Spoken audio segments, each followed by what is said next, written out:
Welcome to another experiment. So this week's experiment is going to be walking an hour a day to get enough vitamin D in the winter. As you can see, the snow out here happens to be a sunny day, which is not common in the winter here in Idaho. So another experiment that I'm going to be doing along with that is I'm going to be doing it blind or without glasses. They say that you can get better vitamin D absorption and improve your eyesight if you spend time without your glasses every day. So I go and walk for an hour and do it blind, basically, mostly blind. I'll update you at the end of that every day. While it is not too terribly windy, I wanted to talk a little bit why I'm doing this particular experiment. I have bipolar and ADD. I've always been a night owl. I have an autoimmune condition of psoriasis, I'm sure among other things, and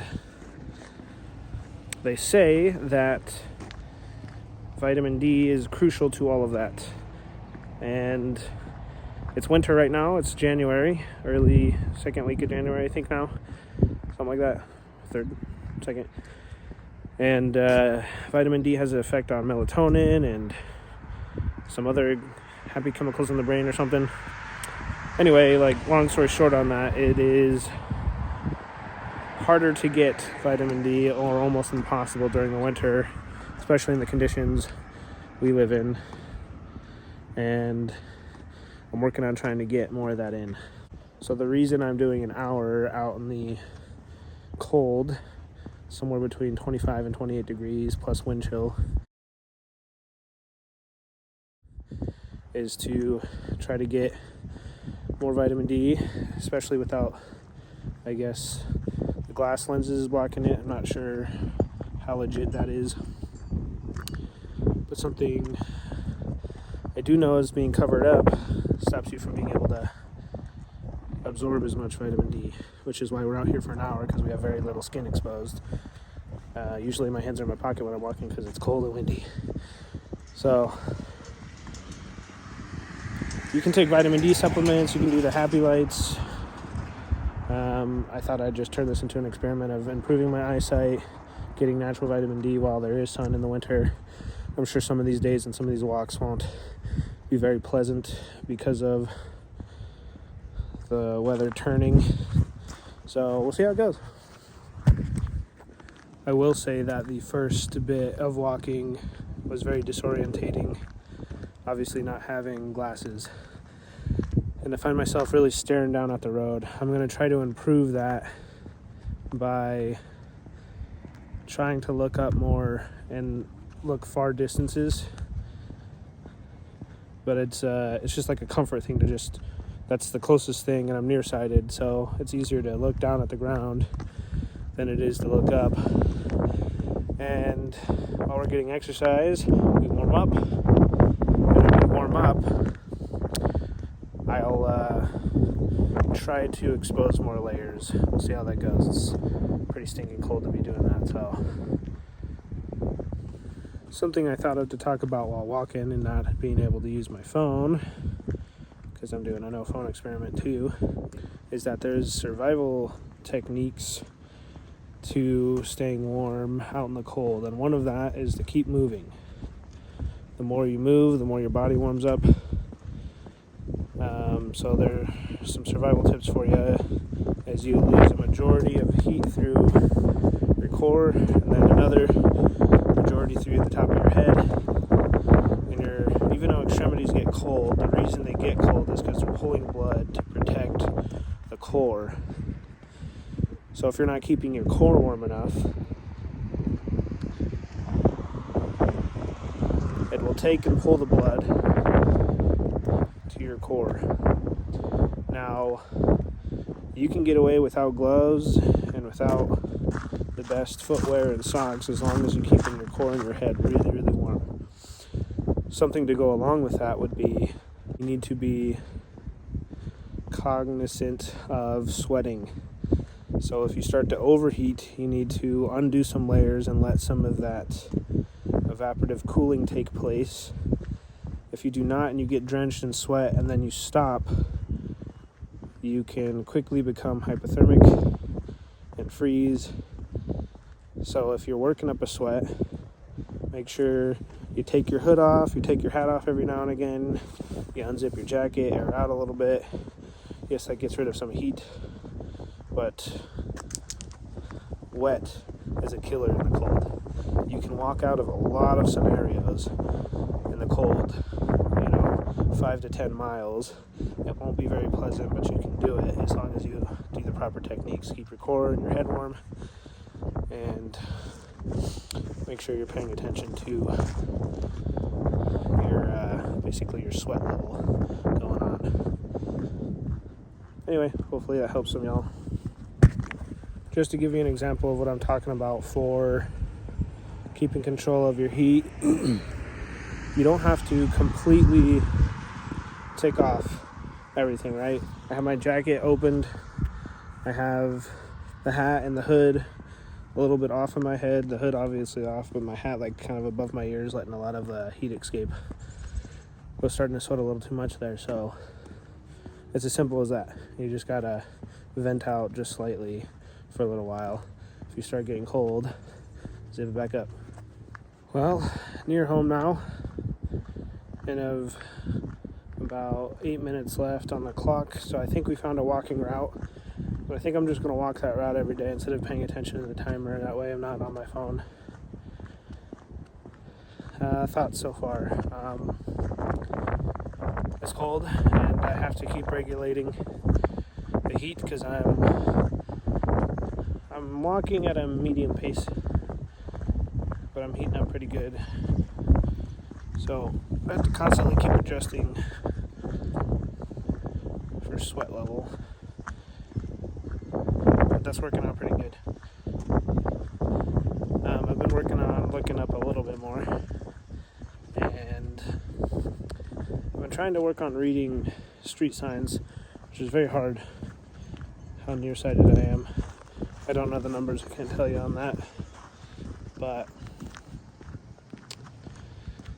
yeah, so we found the route, and we'll see how it goes in the days to come. Something to mention is the beard really helps. It creates a bit of a microclimate on the neck where all the major arteries are passing through between your brain and your heart. And it is kind of a lifesaver in the cold and wind. So, big plus on the beard. All right. Second day of walking an hour a day. It's cloudy today, which is not ideal. You can still get vitamin D, just less of it in a cloudy environment. And today I'm going to walk a different route. My wife forgot her phone today, so we're going to go deliver that, which happens to be about an hour, but walking there and walking back. So that'll be the walk today. And something I have noticed about walking without glasses is it's not nearly as fun. So I love walking and I love exploring. It's one of my favorite things to do. But without being able to see details on stuff, and also doing the no phone challenge at the same time, so no music or anything, it's not boring, but it's not as entertaining, I guess, because I can't see anything and I can't hear anything and I'm just walking. So thoughts. Well, this particular walk is almost over, and package delivered to my wife. She got her phone at work. Thoughts about the walk so far. I keep looking down because it's the closest thing that I can see, and I find myself just staring at the ground and lost in thought most of the time. And I try to keep looking up, but everything being pretty blurry, it's not that enjoyable. So I think in the future, if I were to keep doing this, I'd do half of the walk without glasses and half of the walk with glasses, so at least the way back would be more entertaining.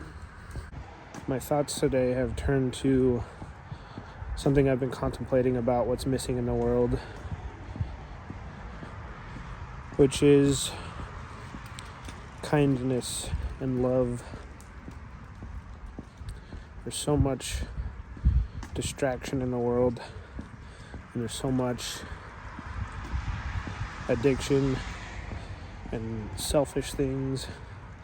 I've been journaling and contemplating on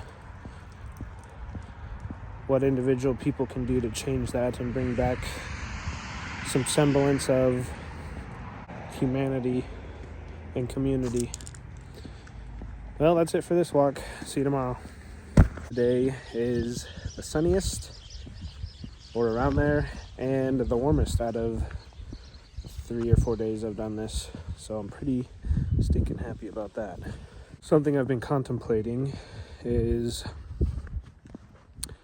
how important the sun is to our biological function, and why there's such a lack of it generally in the wintertime and in a great many places. But I've come down to thinking about the 4 seasons and how each of them, there's a variety of people who love each of them for a certain reason, and they help us to appreciate the other seasons. There must be a reason for that. Another thing I was contemplating on the last walk was another reason I don't like having glasses when I'm out walking is I can't see people. I normally like to wave and smile, and I can't see if they're really looking or paying attention to me.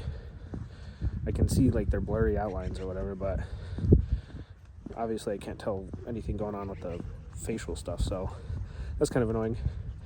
And today I'm going to do half of the walk without glasses and then half of the walk with glasses, and maybe kind of just lower them down on my nose a bit so I'm still getting direct sunlight kind of thing.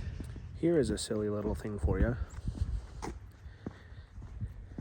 One of the reasons I prefer to look down, probably even when I have my glasses, is, you know, that old step on a crack, break your mom's back kind of thing?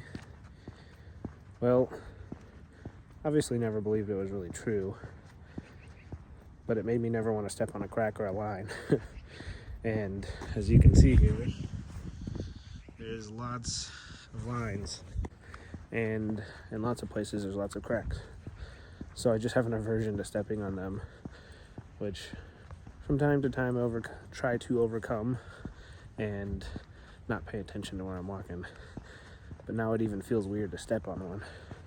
So there's a little bit of weird psychology that happens when children spread those little rumors. Here I'm at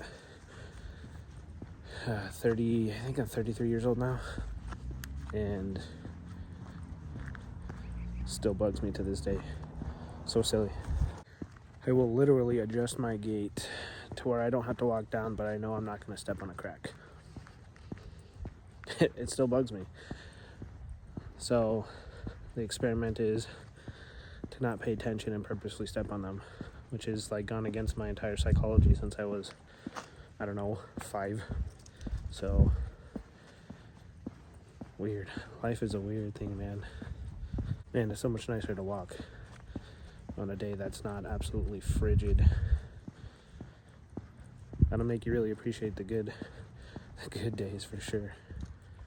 A couple of thoughts. This has become a lot easier to do now that I've done it a few times, walking without glasses. I've always had a habit of trying to leave somewhere better than I found it, so sometimes I pick up trash, and sometimes I have a affinity for finding a place that has rocks and putting them back into place. So someplace like this,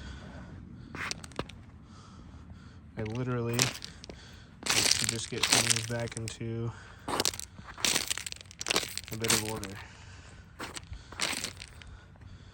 So I do that quite a bit, actually.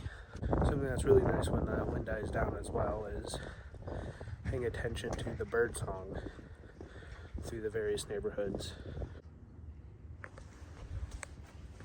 I have to say that these 3 experiments of walking an hour a day, contemplating an hour a day, and no phone for a week has really reminded me of how ordered life should be. When life is chaos, it can be fun and exciting, but often uncomfortable. And if you're going to be uncomfortable, you might as well go through the uncomfortability of putting your life in order. That way you can thrive and succeed more than you might otherwise through chaos. All right, I've reached the halfway point, or at least what was the halfway point of the walk, and I feel like walking a little bit more, and I'm going to do the rest of it with glasses. I'm going to pull them just slightly down so I get some sunlight over into my eyes.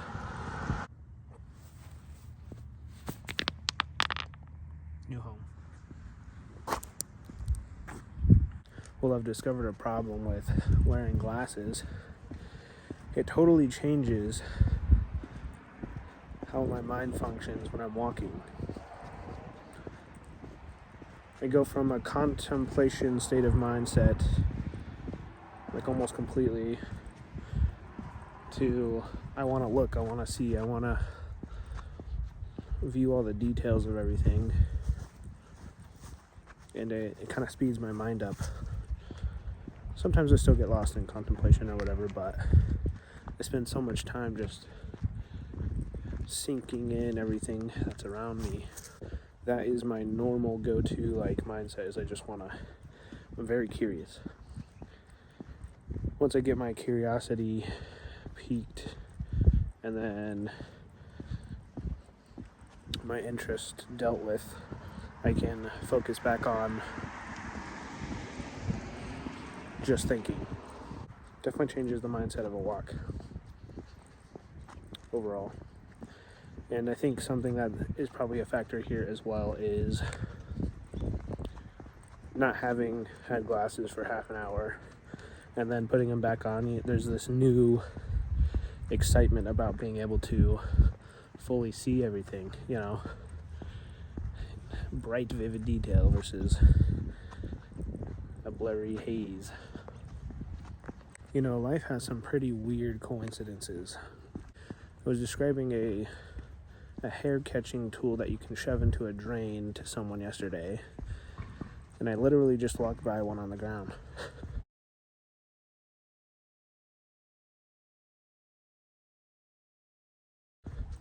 A pretty random thing to walk by on the ground outside. I don't think a ton of people use them. I know a lot of people do, but that was odd. It hasn't been very long into this week, only 4 days of self-improvement, and I already feel a whole lot better. I challenge everyone out there to do it. Go check out the other videos, and my mood has improved. My thinking has improved. I'm a little clearer. I think there's still a ways to go, but I already feel a sense of self-renewal and wanting to accomplish things instead of just dampen down my life with distraction. So I encourage you to get out there and do it. You know that song Comfortably Numb? I've been viewing a lot of people on the internet these days who just seem to have the same monotone expression on their face, and they just seem like zombies. I think one of the reasons for that is that people are so doped up on technology that when they're off it, they literally just seem like a zombie. I've seen that in so many people these days, so it's really good to unplug, which we already all know, but have an extremely hard time doing. So definitely get out there and change your life. Unplug. A few days, a week, 2. We all have to use technology basically every day, but there are choices to be made. You know what I'm relatively surprised by? The amount of people home during random bits of the day. Figured everyone just worked all day every day. Now there's a lot of people who work at home, but every single walk so far has been at a different time of the day. I think it's like 2 p.m. right now, maybe. something like that. One day was like 12-ish, one day, I don't know, whatever. There's a lot of people out and about, tons of traffic randomly on the busy roads. But in the neighborhoods, there's a lot of people either walking around, walking their dog, or sitting on their porch, or playing in the yard, or, I find that odd for a Monday. After about a mile of walking with glasses half down, I think I have come to the conclusion that that's too annoying to do, and I'm just going to keep them fully on. It'll probably fatigue your eyes eventually as well.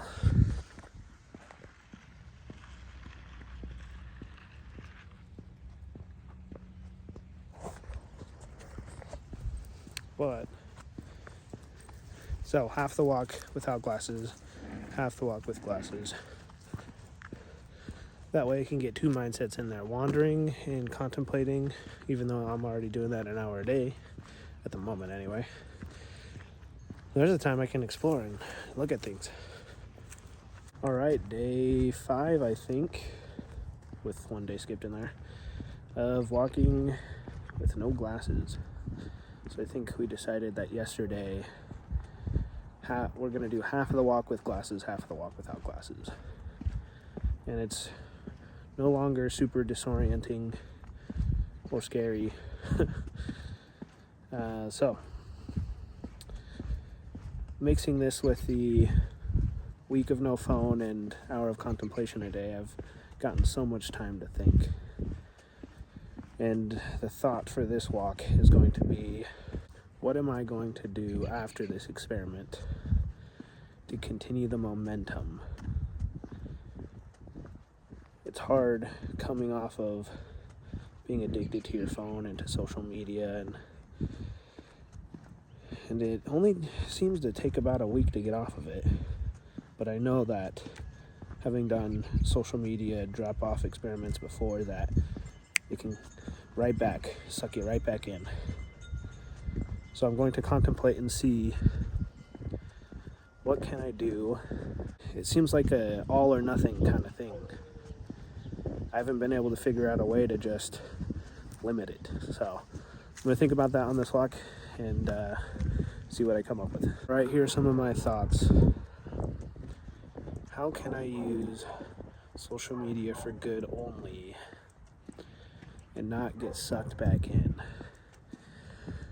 Okay, first thought is, you can post once or twice a week, good and uplifting content, and check messages and comments at the same time, and then just stay off of it the rest of the time. So that means no scrolling ever again. The question is, how do you do that? How do you not scroll? Being subbed to thousands and thousands of channels, 5,000 something on Instagram, an insane amount on YouTube, not to mention Facebook. How do you give it all up? I could write a list of the people I am most interested in and only ever check their channels again.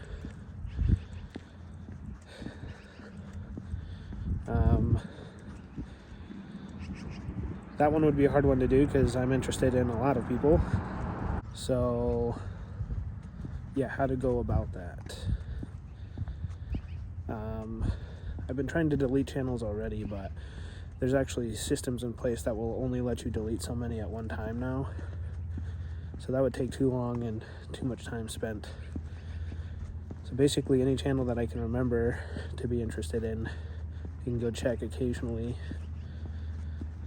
maybe. All right, some other options being, for the people I want to stay in contact with on Instagram to get their personal information and stay in contact with them that way. For YouTube, I could only go onto YouTube to search for the things I'm needing at the moment, such as a cooking video, recipe, fixing or building something like that. Plus the same thing of only following the people I'm really interested in at the moment, which I kind of already do on YouTube anyway, because it takes more investment time if you stay off the shorts and just focus on the long format videos. So I feel like YouTube I'm already doing better on, to be honest. Instagram is just made like that, where it's just scroll, so pretty much just gotta stay off of it, really. You know, I think the most productive thing maybe to do is to stay busy with things that are going to add even more value to your life. The hard part is to not have a ton of downtime to find yourself in need of distraction and base level dopamine. So, and me being a hobbyist, I have plenty of things to keep me busy in those categories. So just got to do those instead. Which I think the reason I haven't been doing them is it's easier to not. It's more rewarding to do them, but it takes more time and effort and money. And the internet has a lot of free things. But, so, I think productivity is going to be key there, managing productivity. And then fitting in a lot more reading, which, I don't know, you could probably debate that it's just as unhealthy depending on what you're reading. But I generally don't read much garbage. It's all useful stuff for the most part, so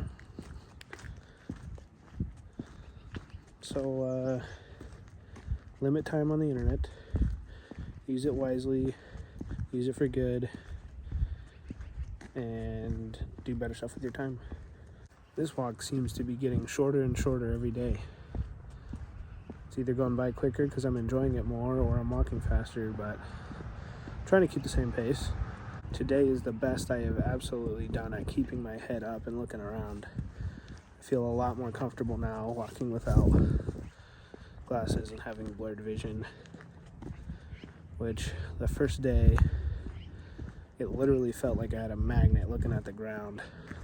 The second day was pretty similar to that, but I've hardly looked at the ground today. That's nice. Out of the 3 experiments I've been doing this last week, I look forward to walking the most, which proves a long-standing theory of mine that some of the best things you can do for your body is get sleep, eat healthy, and walk. Basically, move more, eat less, for those of us who need to lose a couple of pounds. And most people can walk, you know? Maybe hard for some, but it's a lovely thing to do. Go out and walk. When's the last time you've been on a walk? Well, my friends, we're nearing the end of another beautiful walk. I will say that every single day I have felt better and better. And I can only admonish you to go out there and walk yourselves, especially if you're not feeling good. A word of advice for that: don't focus on the pain. You may have uncomfortable shoes, you may have achy bones, yada yada. There's always an excuse. Ignore the pain, go and walk, get some fresh air. I promise it'll do you a world of good. Alright, I believe we're on day 6 now. And I'm looking forward to this walk. I'm going to be quiet and contemplate most of this walk on a future career, which I've been contemplating most of my life now, it feels like. It's been a lovely walk so far. I found a new route, and it's longer every day I find that I want to walk more and have more time to think and contemplate things. I'm not sure that I'm any closer to my previous question that I was contemplating, but I did think about something else. I've noticed that there's a severe lack of benches in common space in American suburbs. Almost no one seems to have a bench in their yard anymore, and they probably wouldn't want you in their yard, and it would be a decoration piece if they did. I guess that's why walking at parks is so nice. But then you just usually have kind of a loop-de-loop you're doing. And I've noticed a lot of parks don't have as much seating as they used to as well. Well, today has been a lovely walk, and I've enjoyed every second of it. It's a balmy somewhere between 32 and 35 degrees. Doesn't feel that cold though. And bright and sunny, which makes all the difference in the world. See you tomorrow. Day 7, walking without glasses in the winter to get better vitamin D. Today's the last day, or the last day filming it anyway. I think I'll try to keep it up. It's been absolutely lovely having the time to contemplate in the morning and then contemplate on this walk as well. 2 hours a day of thinking, journaling, meditation, and prayer has definitely lifted my spirits quite a bit. And I think everyone ought to do something similar. I think it is just a way more ordered and a pleasant way to live your life. It wasn't necessarily easy or hard to do at first, but I definitely think it's worth it. And I think if you get anything from this set of videos is it can actually be relatively easy to change your life. All you need to do is make a decisive decision on saying, hey, I'm putting this down and I'm picking this up. Life is really just a series of picking things up and putting them down, whether it is with your body, your heart, your soul, your mind, or whatever. I've really enjoyed this experiment, and I'm going to try to turn it into a lifestyle. I've overcome some fears with it. I have put myself on a journey of self-discovery and nailing down the things I need to nail down a little better to proceed with my life. I hope you can do that too. I hope this inspires some of you and motivates you to get up, get out, do more, do better, follow your passions and your dreams. See you along the trail.